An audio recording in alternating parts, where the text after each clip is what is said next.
오늘은 추수감사 주일입니다. 우리는 지금 농경시대에 살고 있지 않아서 특히 청년들, 젊은 사람들은 추수라는 말이 잘 다가오지 않습니다. 심어보지도 않았고 벼를 배워보지도 않았으니까. 저는 군대에서 그런 걸 좀 해봐서 조금 좀 아는데, 저도 도시 출신이라.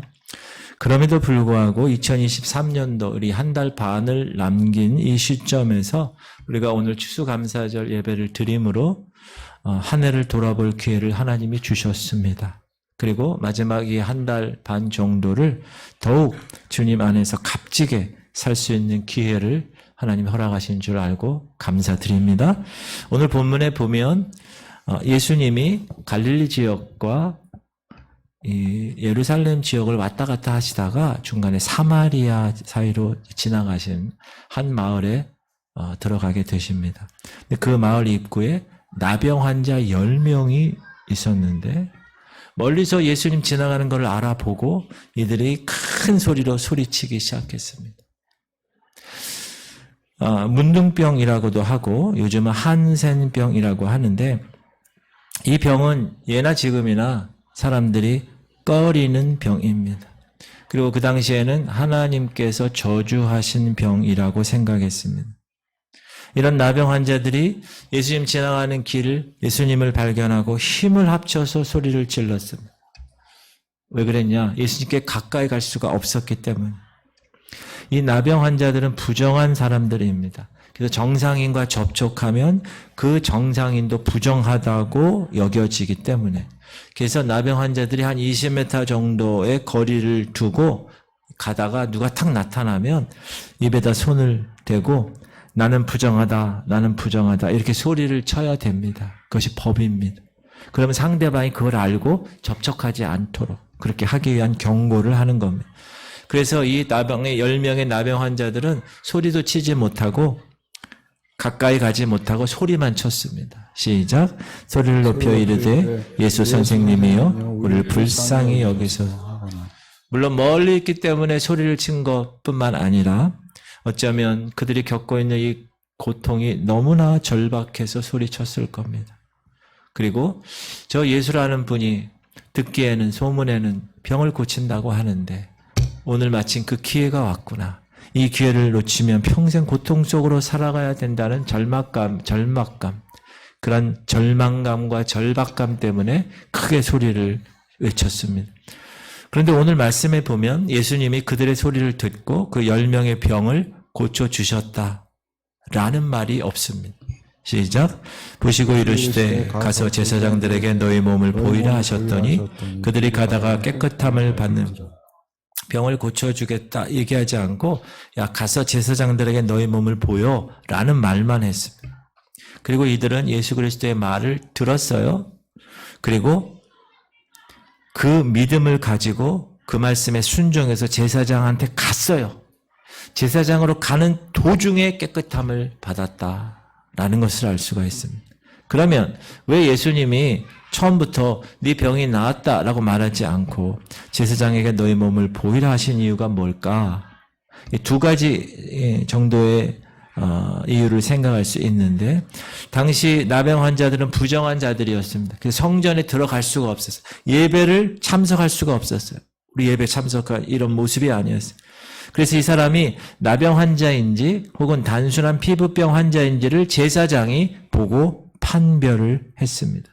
그래서 예수님이 야 너희들 제사장에 가서 몸을 보이라 이렇게 말씀하신 것은 뭐죠? 따라합시다. 나을 것을 전제로 하신 말씀입니다.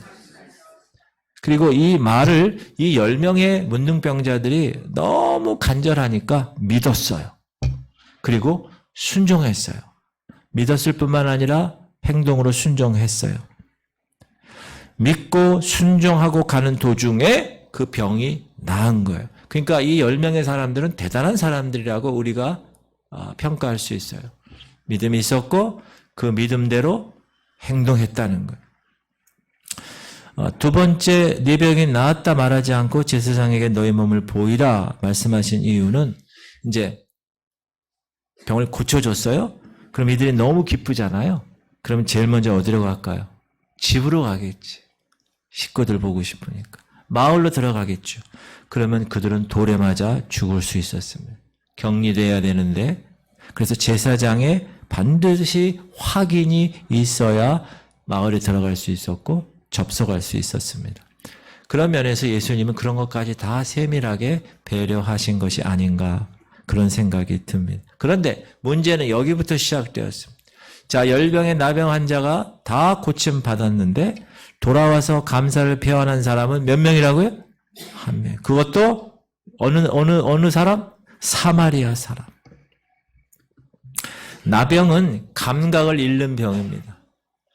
제가 옛날 생물 시간에 배울 때 세포의 요소 중에 미토콘드리아라는 게 있는데 그 미토콘드리아가 문제가 생겨서 뜨거운 데 가도 차가운 데 가도 느낌을 못 받는 거예요. 감각을. 그래서 발병된 부위가 점점 더 썩어 나가는 병입니다. 처음에는 옷으로 싸서 감출 수도 있지만 시간이 지나가면 감출 수가 없는 거예요. 성경에 이 나병 환자에 대한 얘기 많이 나오잖아요. 이것은 죄의 성격과 아주 유사한 면이 있습니다. 죄도 처음에는 어떻게 해요? 가릴 수 있어요. 근데 점점 죄가 커지면 어떻게 됩니까? 가릴 수가 없어요. 그리고 그 죄가 더 썩어 들어갑니다. 나병은 부정한 병이라서 격리되어 수용합니다. 질병으로 인한 물렁뼈들이 막 떨어져 나가요. 소록도 여러분 가보시면 특히 여기 다 떨어져 나가고 이 끝에가 다 떨어져 나가고 입술도 그렇고. 그래서 안경을 선글라스를 끼시죠, 그분들이. 질병으로 인한 고통도 컸지만 이들은 사랑하는 가족들과 함께 살 수 없고 같이 만질 수도 없는 그런 외로운 병이었습니다. 특별히 하나님께 버림받은 죄인이란 따가운 시선이 그들을 다 손가락질하고 견디기 힘들은. 그리고 가족들은요, 그 죄인의 가족이라는 거야. 오명이죠. 그리고 그게 유전될지 모른다는 거야. 두려움이죠. 나머지 가족들에게도 무거움을 주는 그런 질병이었습니다. 또 하나 우리가 볼 것은 그 당시에 사마리아인들과 유대인들은 같이 상종하지 않았어요. 유대인들은 사마리아 사람들을 어떻게 생각했다고요? 개처럼 생각했어요. 왜 그렇게 생각했죠? 그들의 피가 섞였다고. 이 북이스라엘은 어느 나라에게 망했죠? 아수르에게 망합니다. 어떤 정책으로? 혈연 정책으로. 결혼시켜가지고 피를 완전히 섞이게 하고.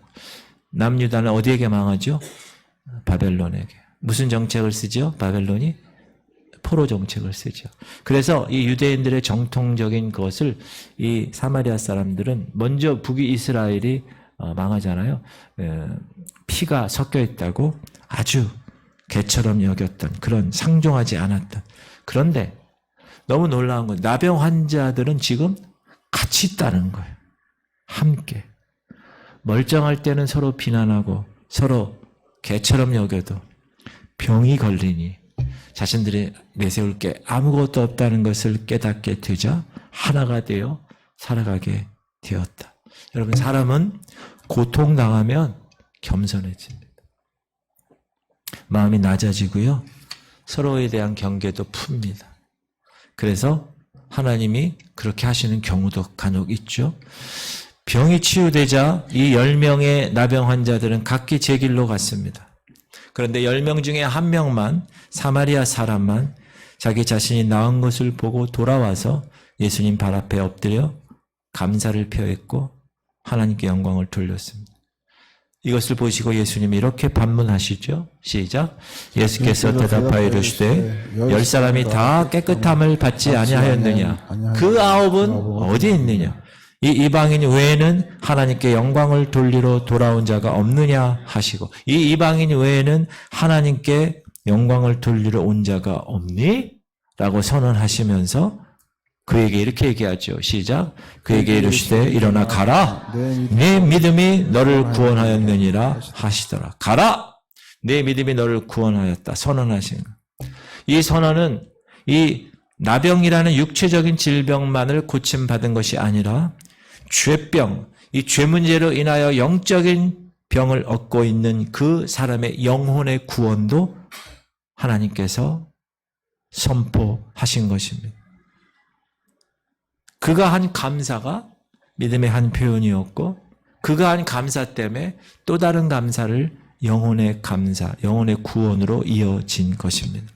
우리가 여기서 생각할 것 몇 가지를 있는데, 감사는 우리의 교만을 사라지게 한다는 것, 우리를 겸손하게 한다는 것. 10사람이 똑같은 일을 경험했는데 오직 한 사람만 감사를 표현했습니다. 똑같은 일을 경험했는데 다른 반응이 나타난 것이죠. 물론 나머지 9사람들도 감사하는 마음이 없진 않았을 것입니다. 그리고 병이 나은 후에 막 살아난 것이 아닐 것이에요. 그 나은 몸을 가지고 가족을 위해서, 사회를 위해서 바르게 살아나갈 수도 있었을 것입니다. 그렇다면 왜 이 9명은 다시 고쳐주신 예수님께 돌아와서 그 감사를 표현하지 않았을까요? 물론 저마다 다른 이유가 있을 것입니다. 그러나 분명한 것은 고침받기 전에 절박함, 그리고 자기를 고쳐주신 사람이 누구였는지에 대한 그 대상을 잊어버렸다는 겁니다. 이들은 조금 전까지만 해도 예수님과는 멀리 20m 이상 떨어져야 할 사람들이었습니다. 가까이 다가갈 수도 없는 그들에게 예수님이 은혜를 주셨다. 이 10명의 문둥병자들이 한 건 아무것도 없다. 근데 그 은혜를 받고 나니 그 병고침에 대한 간절함이 사라져버렸고 더 이상의 은혜가 필요 없어. 건강한데 뭐 해결받았는데 뭐. 따라합시다. 이들에게는 은혜가 중요하지. 그 은혜를 주신 예수님은 중요하지 않았다. 사랑하는 성도님들, 오늘 우리의 살아가는 모습도 이와 같을 수 있습니다. 힘들고 어려울 때는 절박하고 겸손합니다. 문제가 생기면 새벽기도 안 하는 사람들 새벽기도 나오고, 기도 안 하는 사람들도 막 기도해요. 그리고 하나님 앞에 하나님 이것만은 해주셔야 됩니다. 절박감이 있어요. 그 절박감을 해결해 줄 수 있다면 누구에게나 고개를 숙일 수 있습니다. 사람의 삶이. 그러나 그 문제가 해결되면 빨리 그 과거를 잊어버립니다. 그리고 정상적인 삶으로 돌아가고 싶어 합니다. 어떤 삶이요? 이제 내가 다시 내 힘으로 살아가려는 삶. 내가 옛날에 살았던 그 삶. 사랑하는 성도님들, 만사가 잘 되고 문제가 사라지면 우리 마음에 뭐가 고개를 드는지 아세요? 자만심이 고개를 듭니다. 교만이. 여러분 보세요. 안정된 직장이 있어요? 건강한 몸이에요? 은행 계좌에 돈도 많아요? 고등교육도 많이 받았어요? 큰 문제를 일으키지 않아요? 자녀들도 잘 되고 있어요? 우리가 소유하고 있는 모든 것이 지금 다 오케이, 정말 좋아. 그걸 사람들은 어떻게 생각합니까? 자기 자신의 명석함, 자기 자신이 열심히 노력한 결과라고 생각합니다. 세상도 그렇게 얘기합니다. 열심히 일한 당신이여 떠나라. 자기 자신에게 당당함을 가지라. 세상도 우리를 부추깁니다. 이것이 오늘날의 현대적 사고방식입니다. 그러나 사랑하는 성도님들, 누군가에게 감사의 마음이 있다는 것은 나의 나됨은 내 힘으로 이루어진 게 아닙니다 라고 인정하는 삶, 그게 겸손의 삶이잖아요. 그 삶을 요구하신다는 거예요. 여러분들에게 그런 겸손의 삶이 충만하기를 주의 이름으로 축복합니다. 교만과 자만은 자기 기만입니다. 기만이라는 게 뭐죠? 자기를 속이는 일입니다. 교만한 사람들은요, 자기 속이기를 밥 먹듯이 할 수가 있어요. 그러나 감사는 우리로 하여금 하나님께 진정으로 의지하게 해주는 것입니다. 하나님의 도움 없이는 살 수 없어요. 하나님 도움 없이는 이 지구촌 성교교회 목회할 수 없어요. 하나님 도움 없이는 나는 한치도 주님 앞에 갈 수가 없어요. 하나님. 이런 생각. 하나님이 도와주시지 않으면 깨어 수고하는 것이 헛된 것입니다. 주님. 이렇게 고백하는 삶. 내가 열심히 씨를 뿌리고 가꾸어도 허사라는 것을 나는 인정합니다. 이런 삶. 여러분, 우리가 살면서 우리의 한계를 뛰어넘는 일이 얼마나 많이 다가옵니까? 그러나 세상은 자신의 힘으로 당당하게 살라고 이야기하죠. 우리에게 벌어질 수 있는 모든 일을 그래서 대비해. 보험도 들고 뭐 이렇게 많이 해. 이렇게 지혜라고 그걸 속이죠. 그러나 사랑하는 성도님들, 하나님을 진정으로 의지하는 자는 그 삶에 감사밖에 나올 것이 없고, 그것은 무서운 교만이라는 질병에서 우리를 벗어나게 하는 귀한 일이라는 것을 꼭 기억하시기 바랍니다. 따라합시다. 감사한 상황보다 감사할 수 있는 마음이 축복입니다. 두 번째 생각할 것은 인내하면 감사를 낳게 되고, 감사는 또 다른 행동을 유발시키고 또 다른 감사의 열매를 맺게 한다는 거예요. 시작. 화평하게 하는 자들은 화평으로 심어 의의 열매를 거두는. 여러분 농사 지어 보셨나요? 농사의 원리가 뭐죠? 우리 삶에 많이 적용됩니다. 농부는 씨를 뿌릴 때 무엇을 기대하고 씨를 뿌리죠? 열매를 기대하고 결실할 것을 기대하고 씨를 뿌리고 물을 주고 가꿉니다. 콩을 거두기 원하는 사람은 뭐 하죠? 콩을 심고 가꿉니다. 그래서 콩 심은 데 콩이 나는 거죠. 팥 심은 데 팥이 나는 것입니다. 우리가 무엇을 기대하느냐에 따라서 그것을 심습니다. 어떤 시험을 준비하는 사람은 뭐죠? 그 시험이 합격되면 그 시험에 내가 지금까지 투자한 모든 열정과 시간들이 열매 맺혀지기 때문에 지금 열심히 심는 것입니다. 세상의 법칙도 그렇습니다. 그런데 영적인 법칙은 조금 다를 수 있습니다. 내가 물론 심었기 때문에 그것을 거둘 수 있지만 그렇지 않은 사람들이 내가 심은 것을 거두는 경우도 있습니다. 왜냐하면 큰 열매는 짧은 시간에 거두지 않기 때문에 그렇습니다. 큰 건물도 수년 동안 지어지잖아요. 명작은 일생 동안 만들어지잖아요. 의의 열매는 때로는 계속 이어서 맺혀지기도 합니다. 내가 수고하지 않았어. 그런데 열매가 거두어졌어. 그것은 반드시 누군가가 그 씨를 뿌렸고 그 씨에 대해서 수고한 결과를 내가 거둘 뿐이라는 겁니다. 오늘날 한국 경제 3만 불 넘고 선진국이라고 하고 잘 사는 나라가 됐고요. 다른 나라에서 우리나라를 막 너무 부러워해요. 그것은 우리 선배들이 피땀 흘려 이런 수고가 있었기 때문에 그렇습니다. 저 어렸을 때 새마을운동 새벽 종이 울렸네 쨍! 쨍하고 울렸네. 일어나! 모두 일어나. 새마을을 가꾸세 살기 좋은 내 마. 그래서 아침이라도 진짜 앞마당 계속 썰었어요. 월남전에 가서 치른 젊은 사람 그 치른 대가. 중동 뜨거운 날씨 속에서 건설붐을 이룬 사람들. 저희 외삼촌도 중동 거기 가서 한참 있다 왔어요. 돈을 많이 벌었어요. 건강을 잃었어요. 당뇨 때문에 나중에는 실명했어요. 안타깝죠. 독일로 간 탄광 남자들, 독일로 간 간호사 여자들. 오늘 우리는 그 열매를 먹고 있는 것입니다. 그들이 심었기 때문에 이 나라가 그래서 지금 잘 사는 나라가 되었습니다.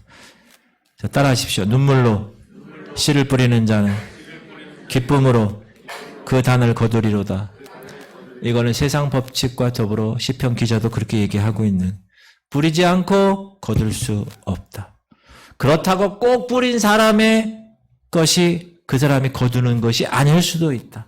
큰일일수록, 오랜 시간이 걸릴수록 의의 열매는 오랜 시간이 걸립니다. 여러분, 남편 구원하기 위해서 10년, 20년 기도하는 사람이 있어요.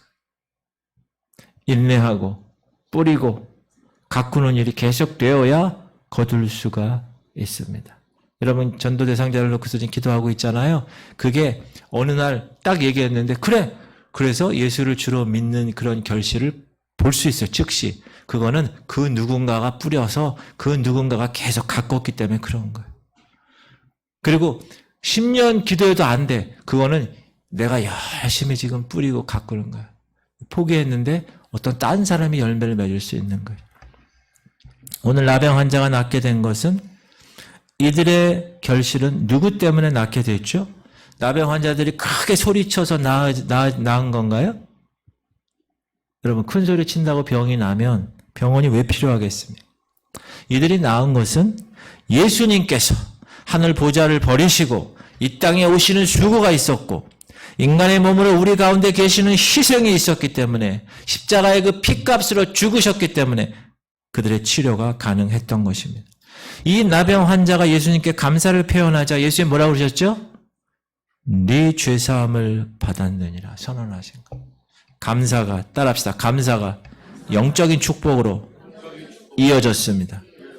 그의 삶은 어떻게 바뀌었을까요? 육체적인 건강도 당연히 바뀌었지만 영적인 건강까지 얻게 되었을 것입니다. 그래서 그는 주님께 감사하는 마음으로 그 이후의 삶을 살았을 것입니다.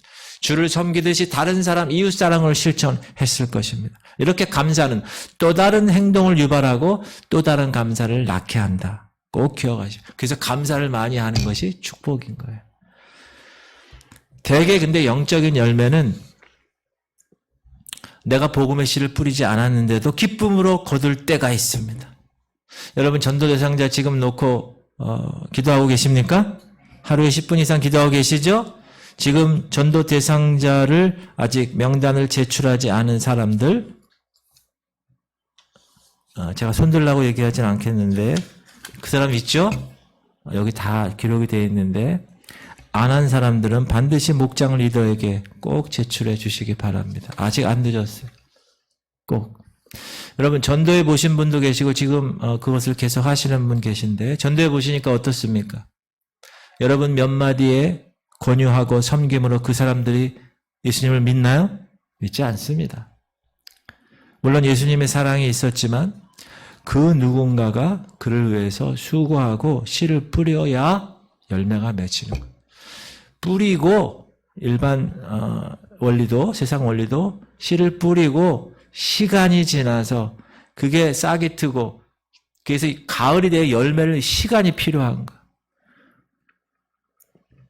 여러분이 누군가가 만약에 씨를 뿌렸다면 빨리 거둘 수 있을 것이에요. 그렇다면 이런 생각이 있을 거예요. 주님을 믿게 하는 자나, 그렇죠? 믿은 자나 감사가 절로 나오지 않을 수 없어. 왜? 하나님, 이거 내가 이렇게 뿌리지도 않았는데 이거 내가 거둬도 됩니까? 너무 감사합니다. 이렇게 겸손해질 수 있다는 거예요. 영적인 열매는. 그럼 어떻게 감사를 표현할까요?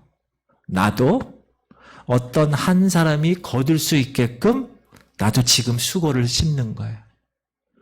감사는 다른 사람을 위해서 봉사를 낳고 주님을 향한 헌신으로 감사를 표현합니다. 그리고 사랑을 나눔으로 그 감사가 아름다운 열매로 맺혀지는 것입니다. 그리고 그 다른 감사를 또 그러면 이 하나님의 나라가 이 지역교회를 통해서 이 지역사회에 편만하게 펼쳐지는 거예요. 이제 공중권세 잡은 사단이 잡았던 그 진노의 자녀들을 우리 교회가 하나씩 기도함으로 하나님 나라가 점점 이 지역에 편만하게 펼쳐지는 것입니다. 여러분 우리가 음식 먹을 때도 감사를 표현하잖아요. 여러분 사랑하는 남편이 여러분이 딱 밥을 딱 해줬는데 사랑하는 남편이 아유 또 이거 어떻게 먹어? 이러면 어떻게 돼요? 밥상을 다 뒤엎어야죠. 감사할 줄은. 누가 요즘 뭐라 그러죠? 남편 간이 부었다 그러지. 항상 뭐가 오면 감사. 밥을 먹을 때도 어떻게요? 아유 오늘 이렇게 맛있어. 감사합니다. 2그릇 먹어야지. 그래서 제가 2그릇 먹습니다. 항상. 여러분 항상 표현하세요. 음식에 대한 감사의 말 한마디가 식사 분위기를 바꿔 놓듯이 여러분의 친절의 그 행동에 대한 한 감사의 한마디가 더 큰 친절을 낳는 거예요. 따라합시다. 감사합니다. 옆 사람에게 물어보세요. 감사합니다. 그럼 옆에 있는 사람이 물어보세요. 뭐가 감사합니까? 그럼 뭐라고 그래야 되죠? 모든 것이 감사합니다. 한 번 더 시작. 감사합니다. 뭐가 감사합니까? 모든 것이 감사합니다. 왜 안 하세요? 왜? 다시 한번 시작. 감사합니다. 뭐가 감사합니까? 모든 것이 감사합니다. 할렐루야. 세 번째 생각할 것은 감사는 하나님께 영광을 돌리는 것이에요. 지금 사마리아 이 문둥병 고친 사람이 그러잖아요. 그렇죠? 하나님께 영광을 돌리지 않은 이 한 사람 외에는 누가 하나님께 영광을 돌리냐 이렇게 얘기했잖아요. 하나님께 영광을 돌리는 것이 뭐죠? 예배입니다. 고침받은 나병 환자는 예수님께 돌아와서 감사를 표현했는데 예수님이 이렇게 얘기하시잖아요. 시작.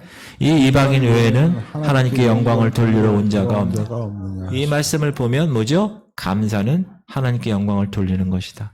여러분 하나님께 영광을 돌리는 것이 감사를 표현하는 것. 그래서 항상 감사합니다 원사님, 감사합니다 집사님, 감사합니다 목사님. 이게 하나님께 영광 돌리는 일이라니까요. 질병은 예수님이 고쳐주셨는데 그럼 목사님 왜 하나님께 영광 돌립니까? 하나님이 이 땅에 예수님을 보내주셨잖아요. 그래서 하나님 보내신 예수님을 통해서 은혜를 입었으니까 예수님께 감사를 표현하는 것이 곧 하나님께 영광을 돌리는 것이고 하나님께 영광을 돌리는 것은 곧 예배라는 것입니다. 시작. 말할 수 없는 그의 은사로 말미암아 하나님께 감사하노라. 사랑하는 성도님들, 모든 것이 하나님께로부터 온 것임을 알고 그 하나님께 감사를 돌려드리는 것, 그것이 예배의 기초임을 꼭 기억하시기를 바랍니다. 또 하나 생각할 것은 여러분, 처음에 우리가 감사하는 이유는 뭐죠? 내게 좋은 일이 일어나서 감사하는 거예요. 누가 뭐 선물 주면 나한테 일단 선물이 받은 거 아니에요. 좋잖아. 감사합니다 이렇게 얘기하죠. 그러나 감사를 계속 표현하며 살게 되면 감사의 근원이 하나님께 있다는 사실을 깨닫게 되는 거예요. 그래서 하나님을 더 예배하는 삶으로 이어지는 거예요. 그래서 여러분 공예배 계속 나와서 예배 드리는 것이 하나님께 감사하는 행위라는 거예요. 아셨죠? 그러니까 내일부터 새벽기도 다 나오셔야 돼요. 그리고 수요 금요일 다 나오셔야 돼요. 그게 하나님께 감사하는 일이라니까. 목사님 저는 새벽에 나가면 하루 종일 일을 못합니다. 그런 사람은 시간을 정해서 지구촌 밴드에 들어가서 예배를 드리는 거예요. 하나님 예배당에 있는 곳에서 예배 드리는 것뿐만 아니라 내 있는 그곳이 예배의 현장이 되게 하시옵소서. 이렇게 그런 여러분들 되시기를 주의 이름으로 축원합니다. 그죠? 감사하는 사람은 예배하는 사람이라고 그랬으니. 여러분 한 부유한 청년이 있었는데 아름다운 여인이 있어서 그 여인에게 청혼을 했어요. 많은 관심도 쏟고 비싼 선물도 주고 청혼을 했어요. 프로포즈를. 근데 이 여인이 이렇게 대답하는 거예요. 나는 당신이 내게 해주실 수 있는 것들 그것 때문에 너무 좋아요. 당신과 그래서 결혼을 하겠어요. 당신과 결혼하면 나는 당신 돈으로 많은 것을 살 수 있을 거예요. 나는 당신이 내게 준 선물들 너무 좋아요. 하지만 당신은 좀 별로예요. 만약에 이렇게 얘기하면 어떻게 되는 거예요? 그 여인은 결혼의 동기를 의심하지 않을 수밖에 없어요. 결혼하는 이유가 뭐예요? 그 남자의 돈 보고 하는 거예요. 사랑하는 성도님들, 우리 성도들도 마찬가지. 하나님이 주신 선물들이 있어. 감사합니다. 그리고 끝. 그것이 아니라 그 근본인 하나님을 예배해야 된다는 거예요. 그것이 감사로부터 시작돼야 되는 거예요. 지금 저와 여러분이 누리고 있는 하나님의 선물은 다 뭐죠? 거저 주신 겁니다. 공짜로 주신. 여러분 구원 한 1억 원에 산 사람이 있어요? 없어요. 우리가 누리는 구원도 하나님 자녀로서의 신분도 다 공짜입니다. 근데 그것이 우리에게는 공짜로 주어졌지만 그렇게 되도록 하나님께서 허락하신 그 대가는 얼마나 값비싼 대가입니까? 그 아들의 죽음인데, 죽음값인데. 그런 면에서 어느 학자는 하나님은 낭비가라고 이야기도 할 수 있어요. 좋은 뜻으로. 구속과 자비와 풍성함과 보호하심 그리고 한없는 은혜, 이 엄청난 것을 우리에게 낭비하셨다. 그리고 내가 누리는 감사의 순간이 있을수록 우리를 통해서 낭비하신 그 하나님의 은혜, 희생, 그것에 대해서 진정한 감사, 감격. 여러분, 이 마음 가운데 정말 감사하면 그 사람을 예배하는 거죠. 칭찬하는 거예요. praise 하는 거잖아요.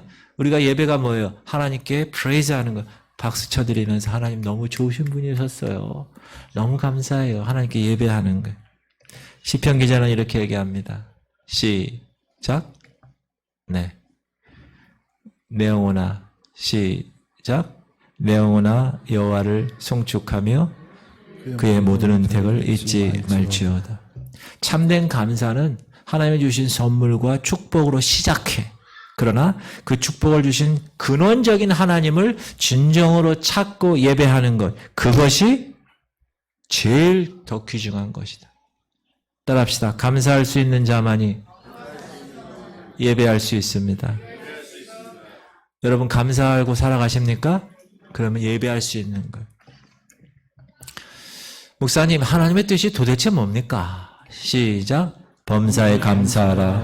이것이 그리스도 예수 안에서 너희를 향하신 하나님의 뜻이니라. 하나님 뜻대로 살기 원해서 목사님 하나님의 뜻이 뭡니까? 물어보는 사람 있으면 그 뜻을 알려주시면 순종하겠다 얘기하는 사람, 이 뜻을 꼭 기억하십시오. 모든 상황 속에서 감사하는 것. 여러분, 모든 상황이라는 것은 내가 판단하기에 좋고 밝은 상황일 수도 있지만 내가 처한 상황이 나쁘고 어두운 상황일 수도 있습니다.